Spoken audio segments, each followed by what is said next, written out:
ماں کا دودھ بچے کے لیے قدرت کا انمول تحفہ ہے، جو نہ صرف جسمانی غذا ہے بلکہ اسلامی نقطۂ نگاہ سے یہ بچے کے دل اور روح، جذبات اور احساسات اور اخلاق و کردار پر بہترین اور گہرے اثر ڈالتے ہیں۔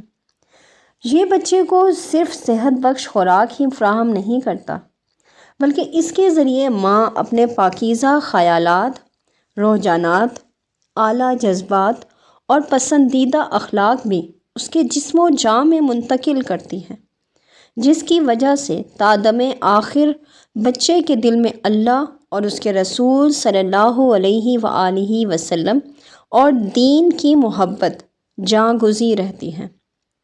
اب قاعدہ یہ ہے کہ انسان انہی صفات پر قائم رہ کر عمر رسیدہ ہوتا ہے جن پر وہ نشو و نما پاتا ہے، اور بچہ قدرتی طور پر ان اثرات کو زیادہ اور جلدی قبول کرتا ہے۔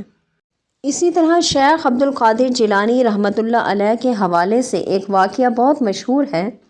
آپ کی والدہ محترمہ حضرت فاطمہ ام الخیر بیان فرماتی ہیں، جب میرے بیٹے عبد القادر کی ولادت ہوئی تو وہ ماہ رمضان المبارک میں دن بھر میرے سینے سے دودھ نہیں پیتے تھے۔ ایک دفعہ لوگوں کو رمضان کے چاند کی رؤیت نہ ہو سکی تو وہ میرے پاس آئے اور مجھ سے چاند کے بارے میں پوچھا، تو میں نے انہیں کہا، آج میرے بیٹے نے میرا دودھ نہیں پیا۔ تو پھر لوگوں پر یہ واضح ہو گیا کہ وہ دن رمضان المبارک کا ہی تھا۔ پھر جیلان کے علاقے میں یہ خبر عام ہو گئی کہ سادات کے ہاں ایک بچہ پیدا ہوا ہے جو رمضان المبارک میں دن بھر ماں کا دودھ نہیں پیتا۔ حضرت فاطمہ ام الخیر نہایت متقی، نیک اور پارسہ خاتون تھیں، اور مدر فیڈنگ کے ذریعے ان کی نیک صفات شیخ عبد القادر جیلانی رحمۃ اللہ علیہ میں منتقل ہوئیں۔